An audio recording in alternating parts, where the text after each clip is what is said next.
بسم اللہ الرحمن الرحیم۔ سبق نمبر 29۔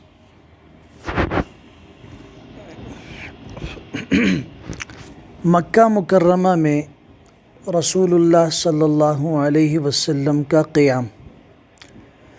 بخاری شریف کے اندر روایت ہے کہ حضور صلی اللہ علیہ وسلم فتح مکہ کے دن حضرت علی رضی اللہ تعالیٰ عنہ کی بہن ام ہانی رضی اللہ تعالیٰ عنہ کے مکان پر تشریف لے گئے۔ وہاں غسل فرمایا، 8 رکعت چاشت کی نماز پڑھی۔ ایک روایت میں یہ بھی ہے کہ آپ علیہ السلام نے ام ہانی رضی اللہ تعالیٰ عنہ سے فرمایا کہ گھر میں کچھ کھانا ہے۔ انہوں نے عرض کی، یا رسول اللہ صلی اللہ علیہ وسلم، خشک روٹی کے چند ٹکڑے ہیں، مگر مجھے حیا آتی ہے کہ میں وہ آپ کے سامنے پیش کروں۔ فرمایا، لے آؤ۔ پھر آپ علیہ السلام نے دست مبارک سے ان خشک روٹیوں کو توڑا اور پانی میں بھگو کر نرم کیا۔ ام ہانی رضی اللہ تعالیٰ عنہ نے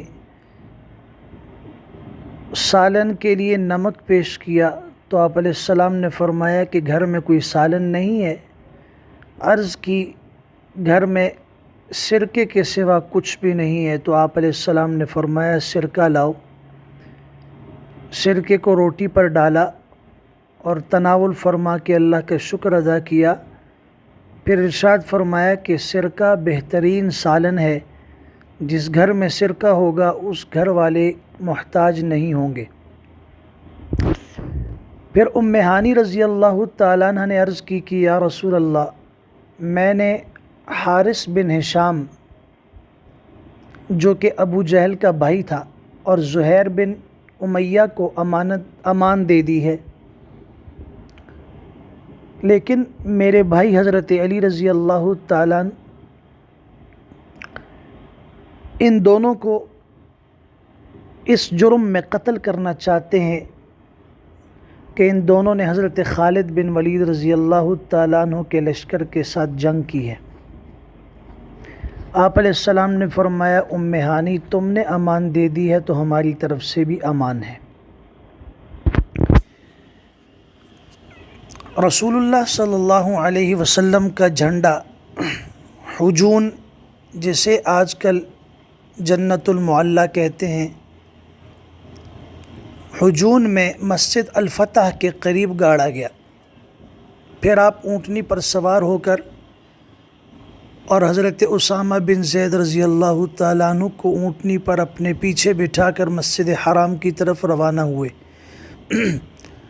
حضرت بلال رضی اللہ تعالیٰ عنہ اور کعبہ کے کلید بردار عثمان بن طلحہ بھی آپ کے ساتھ تھے۔ آپ علیہ السلام نے مسجد حرام میں اپنی اونٹنی کو بٹھایا، کعبے کا طواف کیا اور حجر اسود کو بوسہ دیا۔ یہ انقلاب زمانہ کی ایک عجیب مثال ہے کہ ابراہیم خلیل اللہ علیہ السلام، جن کا لقب بت شکن ہے، ان کی یادگار خانہ کعبہ کے اندر 360 بتوں کو قطار کے اندر رکھا گیا تھا۔ فاتح مکہ محمد الرسول اللہ صلی اللہ علیہ وسلم نے حضرت ابراہیم خلیل اللہ علیہ السلام کی جانشینی کا حق ادا کرتے ہوئے اپنے ہاتھ سے چھڑی لے کر اور کھڑے ہو کر ان بتوں کو چھڑی کی نوک سے ٹھونکے مار مار کے گراتے جاتے تھے، اور جاء الحق وزہق الباطل ان الباطل کان زہوقا کی آیت تلاوت فرماتے جاتے تھے۔ اور ان بتوں کو جو عین کعبہ کے اندر تھے، آپ علیہ السلام نے حکم دیا کہ انہیں باہر نکالا جائے۔ انہی بتوں میں حضرت ابراہیم اور اسماعیل علیہ السلام کے مجسمے بھی بنائے گئے تھے، جن کے ہاتھوں میں فال کے تیر تھے۔ آپ علیہ السلام نے دیکھ کر فرمایا اللہ ان کافروں کو تباہ کرے، ان کو خوب پتہ ہے کہ ان دونوں پیغمبروں نے کبھی بھی فال نہیں کھولا جب تک ایک ایک بت کعبے کے اندر سے نہیں نکلا اور اسے باہر نہیں نکالا گیا، آپ علیہ السلام نے کعبے کے اندر قدم نہیں رکھا۔ پھر جب کعبے کو تمام بتوں سے پاک کیا گیا تو آپ اپنے ساتھ حضرت اسامہ بن زید اور حضرت بلال اور عثمان بن طلحہ کو خانہ کعبہ کے اندر تشریف لے گئے۔ خانہ کعبہ کے تمام گوشوں میں تکبیر پڑی اور 2 رکعت نماز بھی ادا فرمائی، اس کے بعد تشریف لے آئے۔ یہ نفل نماز تھی۔ کعبہ مقدسہ کے اندر سے جب آپ باہر تشریف لائے تو حضرت عثمان بن طلحہ کو بلا کر کعبے کی کنجی ان کے ہاتھ میں دی اور ارشاد فرمایا خذوها خالدۃ طالدۃ لا ينزعها منکم الا ظالم، لو یہ کنجی ہمیشہ ہمیشہ کے لیے تم لوگوں میں رہے گی، تم سے وہی چھینے گا جو ظالم ہوگا۔ اس کے بعد رسول اللہ صلی اللہ علیہ وسلم حرم مکہ میں حرم کعبہ میں تشریف لائے، سب کو جمع فرمایا اور آپ علیہ السلام نے تاریخی خطبہ ارشاد فرمایا۔ یہ خطبہ صرف اہل مکہ کے ساتھ خاص نہیں تھا بلکہ اقوام عالم سے خطاب تھا۔ آپ علیہ السلام نے فرمایا اللہ کے سوا کوئی معبود حقیقی نہیں، اس کا کوئی شریک نہیں، اس نے اپنا وعدہ سچ کر دکھایا، اس نے اپنے بندے کی مدد کی، کفار کے لشکروں کو تنہا شکست دی۔ تمام فخر اور تکبر کی باتیں، تمام پرانے خونوں کا بدلہ، تمام پرانے دیتیں، خون بہا، جاہلیت کی رسمیں سب میرے پیروں کے نیچے ہیں۔ صرف کعبہ کی تولیت اور حجاج کو پانی پلانا، یہ 2 اعزاز اس سے مستثنیٰ ہیں۔ اے قریش کی قوم، اب جاہلیت کا غرور اور خاندانوں کا فخر اللہ نے مٹا دیا۔ تمام لوگ آدم علیہ السلام کی نسل سے ہیں اور آدم علیہ السلام مٹی سے بنائے گئے تھے۔ اس کے بعد حضور صلی اللہ علیہ وسلم نے قرآن مجید کی آیت تلاوت فرمائی، سورہ حجرات کی، اے لوگو ہم نے تمہیں ایک مرد اور ایک عورت سے پیدا کیا اور تمہارے لیے قبیلے اور خاندان بنا دیے تاکہ تم آپس میں ایک دوسرے کی پہچان رکھو، لیکن اللہ کے نزدیک سب سے زیادہ شریف معزز وہ ہے جو سب سے زیادہ پرہیزگار ہے، یقیناً اللہ تعالیٰ بڑا جاننے والا اور خبر رکھنے والا ہے۔ اس کے بعد فرمایا کہ بے شک اللہ تعالیٰ نے شراب کی خرید و فروخت کو حرام فرما دیا ہے۔ پھر ہزاروں کے مجمع پر ایک نظر ڈالی تو دیکھا سر جھکائے، نگاہیں نیچے کی ہوئے، لرزاں اور ترساں اشراف قریش کھڑے ہیں۔ ان ظالموں اور جفاکاروں میں وہ لوگ بھی تھے جنہوں نے آپ علیہ السلام کے راستوں میں کانٹے بچھائے تھے، وہ لوگ بھی تھے جو بارہا آپ پہ پتھروں کی بارش کر چکے تھے، وہ خونخوار بھی تھے جنہوں نے بار بار آپ علیہ السلام پہ قاتلانہ حملے کیے تھے، وہ بے رحم و بے درد بھی تھے جنہوں نے آپ کے دندان مبارک شہید کیے، آپ کے چہرے انور کو لہو لہان کیا تھا۔ ان میں وہ بھی تھے جو آپ علیہ السلام پر بہتان تراشیاں اور شرمناک گالیاں دے کر آپ کے قلب مبارک کو زخمی کیے بیٹھے تھے، وہ صفاک و دلندہ صفت بھی تھے جو آپ علیہ السلام کے گلے میں چادر کا پھندا ڈال کے آپ کا گلا گھونٹ چکے تھے، وہ ظلم اور ستم کے مجسمے جنہوں نے آپ علیہ السلام کی صاحبزادی حضرت زینب رضی اللہ تعالی عنہ کو نیزہ مار کر اونٹ سے گرایا تھا، جس سے ان کا حمل ساقط ہو گیا تھا، وہ آپ کے خون کے پیاسے بھی تھے، جن کی پیاس آپ علیہ السلام کے خون کے سوا کسی چیز سے نہیں بوجھتی تھی۔ ان میں وہ ظالم لوگ بھی تھے جو بارہا مدینہ منورہ پر حملے کر چکے تھے۔ آپ علیہ السلام کے پیارے چچا حضرت حمزہ رضی اللہ تعالیٰ عنہ کے قاتل اور ان کی ناک کان کاٹنے والے، ان کی آنکھیں پھوڑنے والے، ان کا جگر چبانے والے بھی تھے۔ ان میں وہ بھی تھے جنہوں نے شمع نبوت کے جانثار صحابہ حضرت بلال، صہیب، عمار، خباب، خبیب، زید بن دسنہ رضی اللہ تعالیٰ عنہم کو رسیوں سے باندھ کر کوڑے مار مار کے جلتی ہوئی ریتوں پر اور نوکیلے پتھروں پر اور آگ کے دہکتے ہوئے انگاروں اور کوئلوں پر سلایا تھا۔ کسی کو چٹائیوں میں لپیٹ لپیٹ کر ناکوں میں دھوئیں دیے تھے۔ آج یہ سب کے سب 10-12 ہزار مہاجرین و انصار کی لشکر کی حراست میں مجرم بنے کھڑے کانپ رہے تھے، سوچ رہے تھے کہ آج شاید ہماری لاشوں کو کتوں سے نچوا کر ہماری بوٹیاں چیلوں اور کووں کو کھلا دی جائیں گی۔ آج انصار اور مہاجرین کی غضبناک فوجیں ہمارے بچے بچے کو خاک و خون میں ملا کر ہماری نسلوں کو نیست و نابود کر ڈالیں گی۔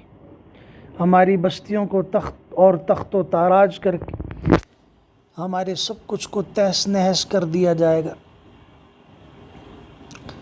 دہشت اور ڈر کے مارے ان کے بدنوں کی بوٹی بوٹی پھڑک رہی تھی، دل دھڑک رہے تھے، کلیجے منہ کو آ چکے تھے۔ اسی مایوسی اور ناامیدی کی خطرناک فضا میں رحمت دو عالم صلی اللہ علیہ وسلم کی نگاہ رحمت ان کی طرف متوجہ ہوئی۔ ان سے پوچھا، بولو، تم کو کچھ پتہ ہے کہ آج میں تم سے کیا معاملہ کرنے والا ہوں؟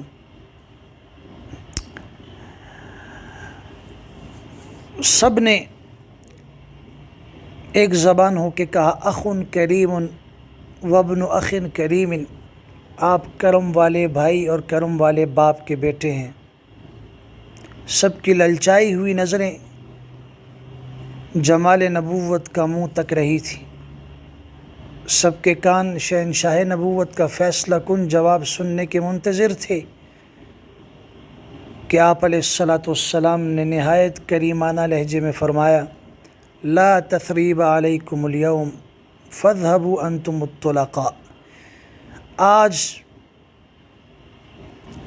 تمہارے اوپر کوئی الزام نہیں، جاؤ تم سب آزاد ہو۔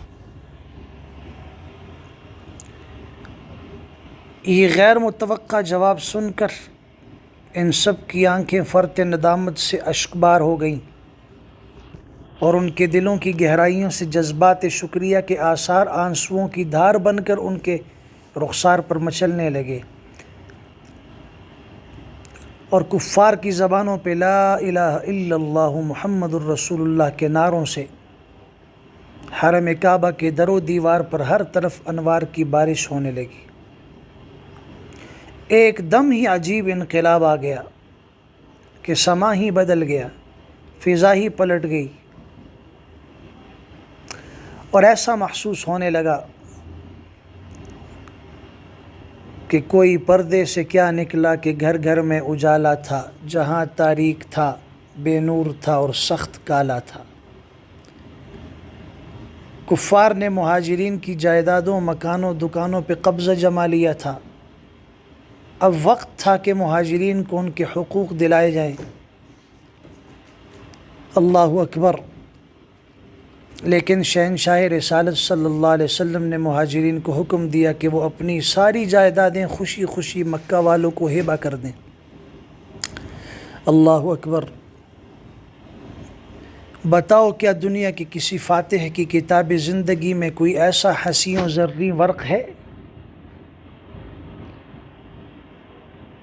اے اقوام عالم کے تاریخ دانوں، اللہ کے لیے بتاؤ، کیا تمہیں کوئی ایسا فاتح معلوم ہے جس نے اپنے دشمنوں کے ساتھ ایسا سلوک کیا ہو؟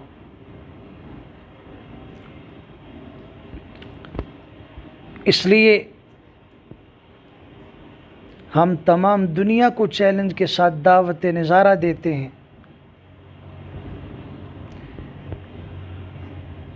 کہ لائے کوئی محمد الرسول اللہ صلی اللہ علیہ وسلم اور آپ کے صحابہ جیسا فاتح۔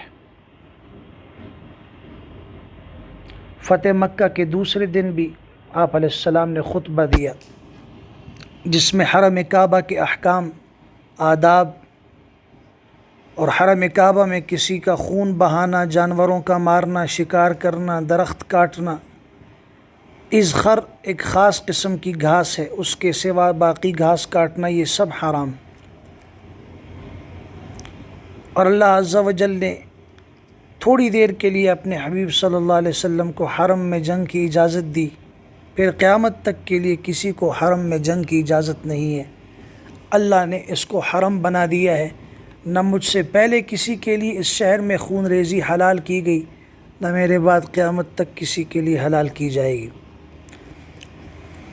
انصار نے قریش کے ساتھ جب رسول اللہ صلی اللہ علیہ وسلم کا یہ حسن سلوک دیکھا اور آپ علیہ السلام مکہ مکرمہ میں چند دن رہے تو انصار کو یہ خطرہ لاحق ہو گیا کہ شاید رسول اللہ صلی اللہ علیہ وسلم پر اپنی قوم کی محبت اور وطن کی محبت غالب آ چکی ہے، ایسا نہ ہو کہ آپ مکہ میں اقامت اختیار فرما لیں اور ہم آپ علیہ السلام کی رحمت سے دور ہو جائیں۔ پھر حضور صلی اللہ علیہ وسلم کو انصار کے اس خیال کی اطلاع ملی تو آپ نے فرمایا کہ معاذ اللہ اے انصار، المحیا محیاکم والممات مماتکم، اب تو ہمارا جینا اور ہمارا مرنا تمہارے ساتھ ہے۔ یہ سن کر فرط مسرت سے انصار کی آنکھوں سے آنسو جاری ہوئے۔ سب نے کہا یا رسول اللہ صلی اللہ علیہ وسلم، ہم لوگوں نے جو کچھ دل میں خیال کیا یا زبان سے کہا، اس کا سبب صرف اور صرف آپ کے ساتھ ہمارا جذبہ عشق ہے، کیونکہ آپ کی جدائی کا تصور ہمارے لیے ناقابل برداشت ہو رہا تھا۔ پھر جب نماز کا وقت آیا تو آپ علیہ السلام نے حضرت بلال کو حکم دیا کہ کعبہ کی چھت پر کھڑے ہو کر اذان دو۔ جس وقت اللہ اکبر کی ایمان افروز صدا بلند ہوئی تو حرم کے حصار اور کعبہ کے در و دیوار پر ایمانی زندگی کے آثار نمودار ہو گئے، مگر مکہ کے وہ نو مسلم جو ابھی کچھ ٹھنڈے پڑ گئے تھے، اذان کی آواز سن کر ان کے دلوں میں غیرت کی آگ پھر بھڑک اٹھی۔ چنانچہ روایت ہے کہ حضرت عتاب ابن اسید نے کہا، خدا نے میرے باپ کی لاج رکھ لی کہ اس آواز کو سننے سے پہلے ہی اس دنیا سے اس کو اٹھا لیا۔ اور ایک دوسرے سردار قریش کے منہ سے نکلا کہ اب جینا بیکار ہے۔ اس کے بعد حضور صلی اللہ علیہ وسلم نے حضرت عتاب بن اسید رضی اللہ تعالیٰ عنہ کے دل میں ایسا نور ایمان بھر دیا کہ وہ سچے مسلمان ہو گئے۔ چنانچہ مکہ سے رخصت ہوتے وقت اور مدینہ کی طرف جاتے وقت آپ علیہ السلام نے انہی کو مکہ مکرمہ کا حاکم اور جانشین مقرر فرمایا۔ اس کے بعد حضور صلی اللہ علیہ وسلم صفا کی پہاڑی کے نیچے ایک اونچی جگہ پہ بیٹھ گئے۔ لوگ آپ علیہ السلام کے ہاتھ پر اسلام کی بیعت کرنے لگے۔ مردوں کی بیعت ختم ہوئی، عورتوں کی باری آئی تو حضور صلی اللہ علیہ وسلم ہر بیعت کرنے والی عورت سے جب وہ تمام شرائط کا اقرار کر لیتی تو آپ اس سے فرما دیتے تھے قد بایعتک، میں نے تجھ سے بیعت کر لی۔ حضرت بی بی عائشہ رضی اللہ تعالیٰ عنہ فرماتی ہیں کہ اللہ کی قسم، آپ علیہ السلام کے ہاتھ نے بیعت کے وقت کسی عورت کے ہاتھ کو نہیں چھوا، صرف زبان اور کلام سے ہی بیعت فرما لی۔ انہی عورتوں میں نقاب اوڑھ کر ہند بنت عتبہ بن ربیعہ بھی آئیں جو ابو سفیان کی بیوی اور حضرت امیر معاویہ رضی اللہ تعالیٰ عنہ کی والدہ ہیں۔ یہ وہی ہند ہے جنہوں نے جنگ احد میں حضرت حمزہ رضی اللہ تعالیٰ عنہ کا جگر نکال کر چبایا تھا۔ یہ آئیں اور بڑی دلیری کے ساتھ کہنے لگیں کہ رسول اللہ صلی اللہ علیہ وسلم کے ساتھ ان کی گفتگو ہوئی۔ آپ علیہ السلام نے فرمایا تم اللہ کے ساتھ کسی کو شریک مت بنانا۔ ہند، یہ اقرار آپ نے مردوں سے تو نہیں لیا، لیکن بہرحال ہمیں منظور ہے۔ رسول اللہ صلی اللہ علیہ وسلم نے فرمایا چوری مت کرنا۔ ہند، میں اپنے شوہر کے مال میں سے کچھ لے لیا کرتی ہوں، معلوم نہیں یہ بھی جائز ہے یا نہیں۔ آپ علیہ السلام نے فرمایا اپنی اولاد کو قتل نہ کرنا۔ ہند، ہم نے تو بچوں کو پالا تھا اور جب وہ بڑے ہو گئے تو آپ نے جنگ بدر میں ان کو مار ڈالا، اب آپ جانے اور وہ جانے۔ بہرحال ابو سفیان اور ان کی بیوی ہند دونوں مسلمان ہو گئے، لہٰذا یہ صحابہ کرام کی صف میں شامل ہیں۔ ان کے متعلق بدگمانی یا بد زبانی یہ اہل سنت کا موقف نہیں ہے، دونوں کا ایمان ہی کے اوپر اس کے بعد خاتمہ ہوا ہے۔ حضرت عائشہ رضی اللہ تعالیٰ عنہ فرماتی ہیں کہ ہند بارگاہ نبوت میں آئیں اور عرض کیا رسول اللہ، روئے زمین پر آپ کے گھر والوں سے زیادہ کسی گھر والے کا ذلیل ہونا مجھے محبوب نہ تھا، مگر اب میرا یہ حال ہے کہ روئے زمین پر آپ کے گھر والوں سے زیادہ کسی گھر والے کا عزت دار ہونا مجھے پسند نہیں۔ اسی طرح ابن عساکر نے بیان کیا ہے کہ ابو سفیان مسجد حرام میں بیٹھے تھے، حضور صلی اللہ علیہ وسلم سامنے سے نکلے تو انہوں نے اپنے دل میں یہ کہا کہ یہ کون سی طاقت ان کے پاس ایسی ہے کہ یہ ہم پر غالب رہتے ہیں۔ تو آپ علیہ السلام کو بذریعہ وحی اطلاع ہوئی، قریب آ کر آپ نے ان کے سینے پہ ہاتھ مارا، فرمایا ہم اللہ کی طاقت سے غالب آ جاتے ہیں۔ یہ سن کر انہوں نے بلند آواز سے کہا میں شہادت دیتا ہوں کہ بے شک آپ اللہ کے رسول ہیں۔ خانہ کعبہ کے تمام بت دیواروں کی تصاویر کو توڑ پھوڑ کر مٹا کر آپ علیہ السلام نے بت پرستی کی لعنت سے بیت اللہ کو پاک کر دیا، لیکن مکہ کے اطراف میں ابھی بھی کچھ بت پرستی کے مراکز باقی تھے، جہاں پر لات، منات، سوا، عزا مختلف قبائل کے لوگوں کے معبود تھے۔ آپ علیہ السلام نے صحابہ کرام کے لشکر بھیجے اور ان سارے بتوں کو توڑ پھوڑ کر بت پرستی کے سارے طلسم کو ختم کر دیا۔ اسی طرح بانی کعبہ حضرت ابراہیم خلیل اللہ کے جانشین حضور صلی اللہ علیہ وسلم نے اپنے مورث سے اعلیٰ کے مشن کو مکمل فرمایا۔ جب مکہ فتح ہوا تو عام معافی کا اعلان فرمایا، مگر چند لوگ ایسے تھے جن کے بارے میں آپ نے فرمایا کہ یہ لوگ اسلام قبول نہیں کریں گے اور جہاں یہ لوگ ملیں ان کو وہیں پہ قتل کر دیا جائے، اگرچہ وہ غلاف کعبہ ہی میں کیوں نہ چھپے ہوں۔ ان میں سے بعض نے تو اسلام کو قبول کر لیا اور بعض قتل ہو گئے، جن میں عبد العزیٰ بن خطل یہ مسلمان ہو گیا تھا۔ اس کو حضور صلی اللہ علیہ وسلم نے زکوٰۃ کے جانور وصول کرنے کے لیے بھیجا اور ساتھ میں ایک دوسرے مسلمان کو بھی۔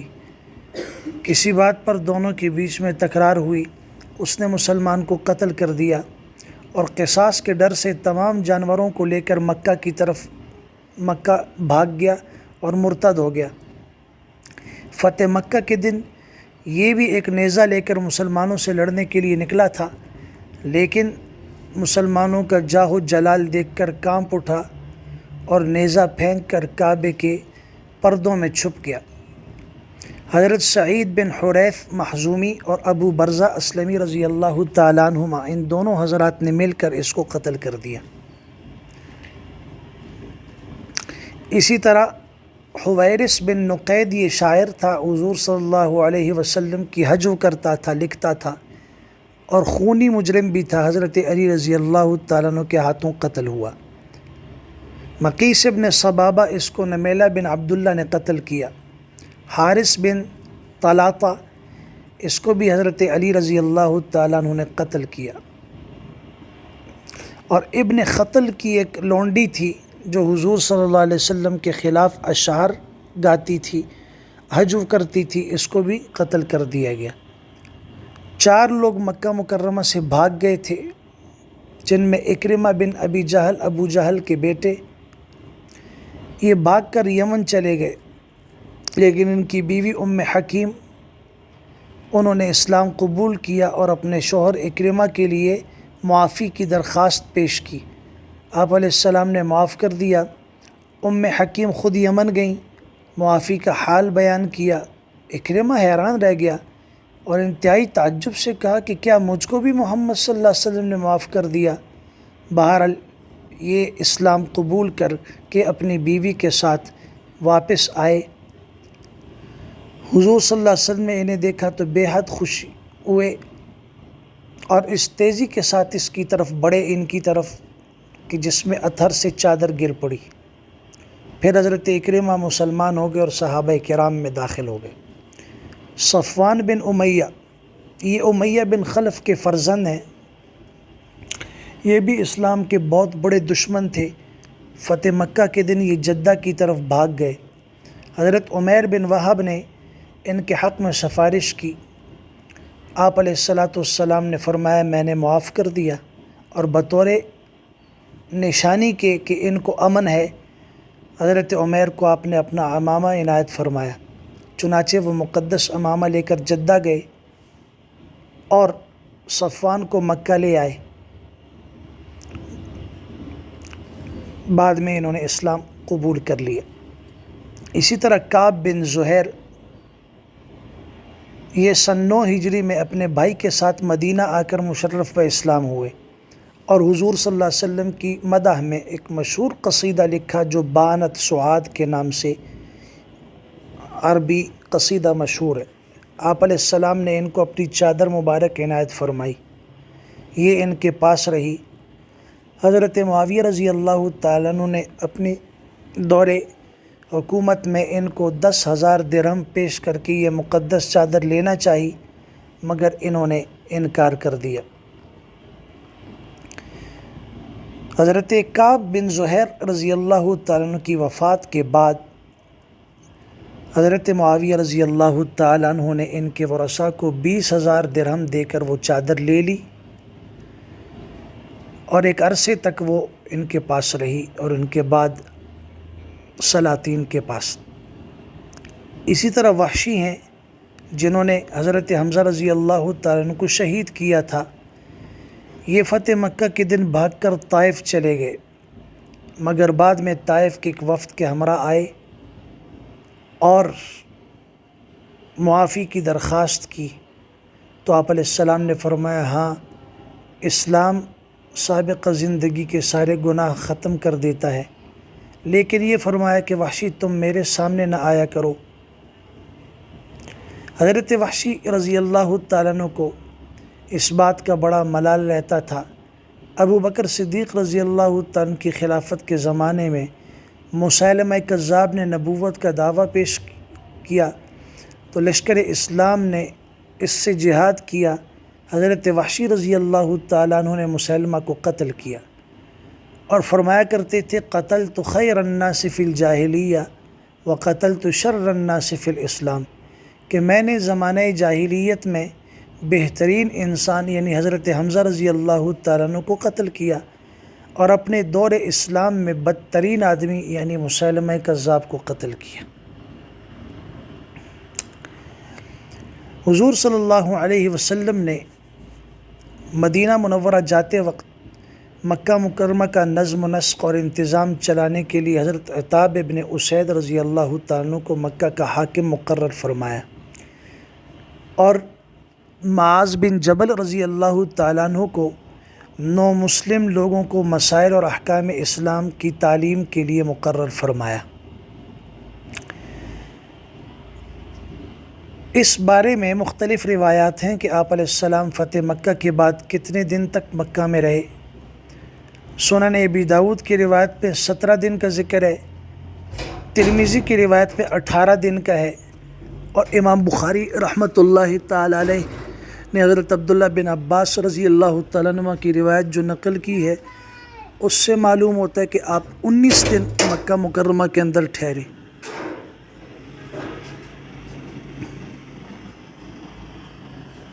اسی طرح اس بات میں بھی اختلاف ہے کہ مکہ کون سی تاریخ کو فتح ہوا اور کس تاریخ کو آپ علیہ السلام مکہ مکرمہ میں فاتحانہ طریقے سے داخل ہوئے۔